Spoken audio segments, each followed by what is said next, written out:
বিশেষ কারণে আমরা নির্যাতিতার নাম প্রকাশ করছি না, এটি ছদ্মনাম। তার জরায়ুর মুখে পোকা জাতীয় জিনিস ছিল, বিষ ছিল, মানে টয়লেটে যে পোকাগুলো থাকে সেগুলো ছিল, সেই পোকা ছাড়ানো হয়েছিল। উত্তরবঙ্গের এক অজপাড়াগাঁয়ের মেয়ে রানু মাত্র 5 বছর বয়সে জীবনের সবচেয়ে ভয়ঙ্কর পরিস্থিতির মুখোমুখি হয় সে, যা তার জীবনকে তছনছ করে দেয়। প্রাইভেট পড়া থেকে এসে আমি খেলছিলাম, তখন পিছন থেকে এসে আমাকে নিয়ে গেছে রুমের ভেতরে। তারপর সিগারেটের আগুন দিয়ে হাত পা পুড়িয়ে দিয়েছিল। বক্স খাটের নিচে আমাকে বন্দি করে রাখে। তারপরে আমি আর কিছু বলতে পারি না। অনেকগুলো বছর কেটে গেছে, কিন্তু মেয়েটির জীবন আর ছন্দে ফেরেনি। জানলা দিয়ে বাইরে তাকালে তাকে আজও দেখতে হয় অপরাধীর বাড়ির দেয়াল।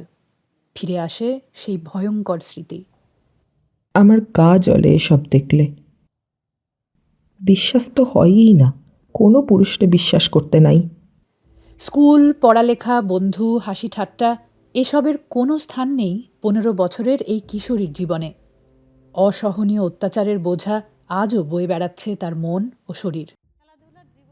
খেলাধুলোর জীবনটা তো তার মাটি হয়ে গেছে, কিন্তু সে কারোর সাথে মিশতেই চায় না। ওর প্রস্রাব হতে থাকে, একটু হাঁটলে পরে বলে যে মা, আমার ব্যথা করছে। ওর পড়াশুনো বন্ধ হয়ে গেছে, স্কুলে যেতে চায় না।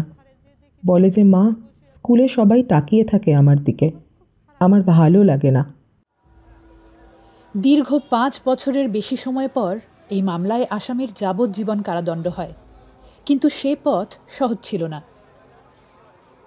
2টা না 3টা ডিএনএ টেস্টিং ল্যাবরেটরি আছে, এবং এই ল্যাবরেটরির সংখ্যা বাড়েনি, এবং একটা ডিএনএ টেস্ট করতে অনেক সময় লাগে। তো ততদিন তো আপনার মামলার মেয়াদও বেড়ে যাচ্ছে, তাই না? ডিএনএ টেস্টিংটা নাই। যেমন আইনজীবী যেটা হলো স্টেট প্রসিকিউটর, তারা দক্ষ না। মামলার সংখ্যার চাইতে ট্রাইব্যুনাল কম। ট্রাইব্যুনাল কম থাকার জন্য অনেক সময় মামলার জমে যায় এবং মামলাগুলো হয় না। ঘরের ভেতর, স্কুল, খেলার মাঠ, পাড়ার রাস্তা, কোথাও নেই শিশুদের নিরাপত্তা। সাম্প্রতিক পরিসংখ্যানও তুলে ধরছে সেই ভয়াবহ চিত্র। আইন ও সালিশ কেন্দ্রের পরিসংখ্যান অনুযায়ী 2025 সালের ফেব্রুয়ারি থেকে 2026 সালের ফেব্রুয়ারি পর্যন্ত মোট 776টি ধর্ষণের ঘটনা ঘটেছে, যার প্রায় অর্ধেকই শিশু।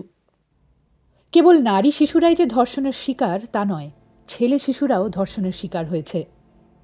অ্যাকশন এইড বলছে 2025 সালে ধর্ষণের ঘটনা এর আগের বছরের তুলনায় 52.3% বেড়েছে। বাংলাদেশ মহিলা পরিষদ জানিয়েছে 2025 সালে 786টি ধর্ষণের ঘটনায় 543 জন শিশু। যে সংখ্যা আপনি বললেন, এই সংখ্যা তো একটা পূর্ণাঙ্গ সংখ্যা না।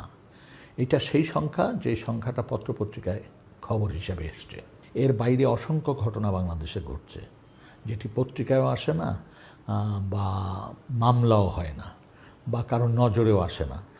অপরাধী যদি নিশ্চিতভাবে জানে যে সে ধরা পড়বে এবং দ্রুত শাস্তি পাবে, তখন অপরাধের প্রবণতা কমতে শুরু করে। অপরাধ যারা করছে তারা কিন্তু ফিলই করতেছে না যে তারা একটা অপরাধ করেছে। তারা মনে করছে এটা কখনো তারা অ্যামিউজমেন্ট, তাদের মজা, কখনো হচ্ছে প্রতিহিংসা চরিতার্থ অন্য কোনো কারণে, কিন্তু এটা যে একটা অপরাধ সেটা সেই বোধটা তাদের নাই। সেটা কেন নাই? সেটা হচ্ছে অপরাধের কোনো শাস্তি হয় না। মার্চ 2026, চট্টগ্রাম জেলার সীতাকুণ্ডের এই পাহাড়ি এলাকায় ধর্ষণ চেষ্টায় ব্যর্থ হয়ে শ্বাসনালী কেটে ফেলে রাখা হয় 7 বছরের এক শিশুকে। তাকে চকলেট আর বেড়ানোর কথা বলে জঙ্গলে নিয়ে গিয়েছিল প্রতিবেশী বাবু শেখ। মেয়েটির বাবার সাথে ঝগড়ার প্রতিশোধ নিতেই এই কাজটি করেছিল সে। রক্তাক্ত শিশুটি পাহাড় থেকে নেমে এলে রাস্তা নির্মাণকারী শ্রমিকরা আহত শিশুটিকে দ্রুত হাসপাতালে নিয়ে যান, কিন্তু শিশুটিকে বাঁচানো যায়নি। তার ভিডিও সামাজিক যোগাযোগ মাধ্যমে ভাইরাল হলে দেশ জুড়ে ব্যাপক আলোড়ন সৃষ্টি হয়। আমার লগে আরো 2-3 জন লোক ছিল, কাজ করতেছে, ডেলি কাজ। ওদেরকে ডাইকে নিয়ে আসলাম। সঙ্গে সঙ্গে আমি এর গলার মধ্যে একটা কাপড় ফেঁসা দিই।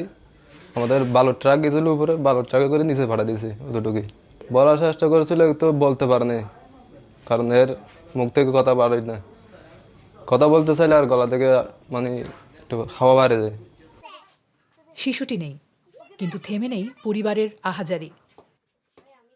7 বছর কি করি সোনার রু নাতিনের বিদে দিছি আর কি।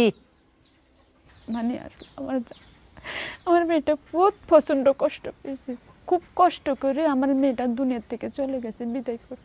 আমার মেয়েটার আমি যে ওই শিশুটিকে হত্যা চেষ্টার পর সেদিন কোনো অনুশোচনা ছাড়াই নিজের স্বাভাবিক কাজকর্ম চালিয়ে যান অপরাধী। এমনকি নির্যাতিতার পরিবারকে সহানুভূতি জানানোর অভিনয় করেন বলে অভিযোগ। সিসি ক্যামেরা দেখে পরে বাবু শেখকে গ্রেপ্তার করে পুলিশ। অপরাধী বিজ্ঞানীদের মতে অনেক ধর্ষকের মধ্যে অপরাধবোধ বা অনুশোচনা প্রায় থাকেই না। সমাজে চলমান ক্ষমতার অপব্যবহার এবং বিকৃতির প্রসারও তাকে আশ্বস্ত করে। এই যে আমরা যে রিভেঞ্জ বললাম, এটা তো একটা সাইকোলজিক্যাল ইম্প্যাক্ট। তারপর সুপারিয়রিটি কমপ্লেক্স, এটা একটা সাইকোলজিক্যালি ইম্প্যাক্ট। কারণ সবার একটা টার্গেট থাকে, তারা শিশুদের বা যারা অ্যাডোলেসেন্ট সময়ে আশেপাশে থাকে তাদেরকে অনেক বেশি ফোকাস করা হয়। এটা আমি বলবো যে এটা একটা সেট আপ, যারা মনে করেন মেন্টাল সেট আপটা এমনভাবে ডেভেলপ হচ্ছে যে আসলে তাদেরকে যেমন প্রিভিয়াস অনেক লোকজন করছে, তাদের দেখে দেখি পরবর্তী প্রজন্মগুলো এখানে করতেছে। কিন্তু আমার কথা হচ্ছে যারা করতেছে এটা যে একটা ক্রাইম, তারা ক্রাইম হিসেবে দেখতেছে না। এটার জন্য যে সে একটা পানিশমেন্ট তাকে পেতে হবে, এই জিনিসগুলো তার মধ্যে নাই। শিশুরা শুধু ভুক্তভোগীর তালিকায় নয়, গত কয়েক বছরে শিশুরা উঠে এসেছে ধর্ষণের দায়ে অভিযুক্তের তালিকাতেও। সে সময় দেখেছি মাঝ বয়সী লোকরা বেশি এটা করতো। তারপরে ধরেন এই যে আসলাম আমরা, এটা হয়তো 2000 সালেই কিশোররা হলো। এখন আপনি দেখে থাকবেন গত মাসের একটা রিপোর্ট আছে, 3টা শিশুকে অ্যারেস্ট করা হয়েছে, 8 বছরের ছেলে 3টা অ্যারেস্ট করা হয়েছে। কাজে এই যে যারা যৌন অপরাধ করতেছে, যারা নারীর প্রতি নানা ধরনের সহিংসতা করতেছে, তাদের যে এই বয়সটা কমতেছে, এটার কারণটা কি, এটাও তো আমাদের দেখা দরকার। সোশ্যাল মিডিয়াও ধর্ষণের মতো অপরাধের অন্যতম মাধ্যম হয়ে উঠেছে। ফেসবুক, টেলিগ্রাম সহ নানা সামাজিক যোগাযোগ মাধ্যমে একাধিক গ্রুপে খোলাখুলিভাবে চলছে শিশুদের শরীর কেনাবেচা। এমন গ্রুপের সদস্য সংখ্যা কয়েক হাজার থেকে লাখ ছাড়িয়েছে। 9 থেকে 14 বছর বয়সী শিশুদের ছবি দিয়ে অশালীন মন্তব্য ও আলোচনা হয়। অনলাইন বা অফলাইন সব জায়গায় কোনো না কোনোভাবে ঝুঁকিতে শিশুরা। তাই অভিভাবকরা অনেক ক্ষেত্রেই শিশুদের নিরাপত্তার কথা ভেবে সন্তানদের মাদ্রাসায় পাঠান। কিন্তু সেখানেও একই চিত্র। মাদ্রাসায় শিশু ধর্ষণ এবং হত্যার ঘটনা প্রায়ই খবরের শিরোনাম হচ্ছে। গত বছর মার্চ মাসে এমনই যৌন নির্যাতনের অভিযোগ ওঠে ঢাকার আশকোনার একটি মাদ্রাসায়। সেখানকার এক শিক্ষক মাদ্রাসার এক ছাত্রকে ধর্ষণ করেন বলে অভিযোগ। তাকে গ্রেপ্তার করে পুলিশ। সেই মাদ্রাসার প্রধান শিক্ষক জানালেন নিরাপত্তা ব্যবস্থার কথা। সিসি ক্যামেরা যেটা আছে, প্রত্যেকটা রুমে আমরা সিসি ক্যামেরার ব্যবস্থা রেখেছি। সিসি ক্যামেরা আছে পুরোপুরি মাদ্রাসার পুরো ক্যাম্পাসটাই সিসি ক্যামেরা আওতাধীন। অভিযুক্ত শিক্ষক ছাড়া পেয়েছেন বলে জানা গেছে। সুপ্রিম কোর্টের অ্যাডভোকেট ফাউজিয়া করিম ফিরোজের মতে ধর্ষণের মামলায় দীর্ঘ তদন্ত, সাক্ষীর অভাব এবং আইনি জটিলতায় অনেক সময় বাদীপক্ষ বিচারের আশা ছেড়ে দেয়। তারা যে ধরনের লয়ার নিয়ে আসে, সেই লয়ারগুলো খুব ইনএক্সপিরিয়েন্স লয়ার। এটা আমি আজকে বলতে পারছি because I M a lawyer. প্রথম কথা হলো যে তাদের অভিজ্ঞতা নাই, তারা অনেক কিছু জানেন না, আবার অনেক সময় দে আর বিং ইনফ্লুয়েন্সড। বিগত দিনে যে ঘটনাগুলি ঘটেছে তার অধিকাংশ ক্ষেত্রে মামলার ফয়সালাটা হয়নি, অর্থাৎ বিচারটায় অপরাধীকে শনাক্ত করে অপরাধের বিচার করা, এটা সম্পন্ন খুব কম ক্ষেত্রে হয়েছে। সমাজে যে একটা কঠিন বার্তা দেওয়া দরকার যে এই ধরনের অপরাধ চলতে দেওয়া যাবে না, এরকম একটা বার্তা সমাজে কিন্তু দেওয়া যায়নি। এবং এই বার্তাটি দিবে আইনশৃঙ্খলা রক্ষাকারী বাহিনী, এই বার্তাটি দেবে সরকার। আন্তর্জাতিক সংস্থা দ্য ফ্রিডম ফান্ড পরিচালিত গবেষণায় দেখা গেছে ঢাকার প্রায় 33% ছেলে পথশিশু যৌন শোষণের শিকার। তাদের এই শোষণ থেকে সুরক্ষার যথাযথ পদক্ষেপ নেই।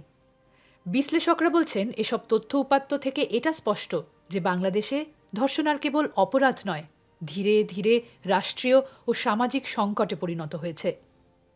বাংলাদেশে ধর্ষণের জন্য আইনগত শাস্তি যথেষ্ট কঠোর। 2020 সালে আইনে সংশোধন এনে ধর্ষণের জন্য মৃত্যুদণ্ডের বিধান যুক্ত করা হয়েছে। নারী ও শিশু নির্যাতন দমন ট্রাইব্যুনাল রয়েছে এবং 180 দিনের মধ্যে এ ধরনের মামলা নিষ্পত্তির লক্ষ্যেই এসব ট্রাইব্যুনাল কাজ করছে। এদিকে ধর্ষণ ঠেকাতে ও সংশ্লিষ্ট মামলার বিচার প্রক্রিয়া জোরদারে বিশেষ উদ্যোগ নেয়ার কথা জানিয়েছে বাংলাদেশ সরকার। মন্ত্রিসভার বৈঠকে এমন মামলার দ্রুত নিষ্পত্তি ও বিশেষ আদালতকে আরও শক্তিশালী করার কথা বলা হয়েছে। কিন্তু তদন্ত, প্রমাণ সংগ্রহ সহ নানা দুর্বলতায় অনেক ক্ষেত্রেই আসামিরা আইনের ফাঁক গলে পার পেয়ে যায়, কিংবা মামলার দীর্ঘসূত্রিতার সুযোগে জামিন পেয়ে বাদী পক্ষের ওপর চাপ প্রয়োগ করে। তাই শুধু সরকারি উদ্যোগে কি কাজ হবে? রাজধানীর ব্যস্ত রাস্তার পাশে একা ফেস্টুন হাতে দিন বদলের স্বপ্ন দেখেন মোহাম্মদ আম্মান। আমি সর্বপ্রথম যে এটা সৃষ্টি করতে চাচ্ছি মানুষের চোখে লজ্জা। আমি একা দাঁড়িয়ে দেখাতে চাচ্ছি যে না, আমি যদি নামতে পারছি আপনারা কেন নামতে পারতেছেন না? আপনাদের সামনে কেন আমার বোনরা হেফাজতে নাই, আমার ভাইরা আমার ছোট মেয়েরা হেফাজতে নাই? একটা 6 মাসের মেয়ের কি এমন কাপড়ে সমস্যা হতে পারে যে সে ধর্ষিত হলো? উত্তরবঙ্গের সেই শিশু, মাগুরার আসিয়া থেকে সীতাকুণ্ডের ইকো পার্কের শিশু নির্যাতনের এসব ঘটনা গণমাধ্যম থেকে সামাজিক যোগাযোগ মাধ্যমে সাড়া ফেলেছে দেখে আসামি দ্রুত গ্রেপ্তারের ঘটনা ঘটেছে। কিন্তু যেসব ঘটনা সাড়া ফেলে না, সেগুলোর মামলা হয় না, আর হলেও তা নিষ্পত্তি হতে দীর্ঘ সময় লেগে যায়। তাই প্রশ্ন থেকেই যায়, এই ভয়াবহ সংকটের সমাধান কোথায়?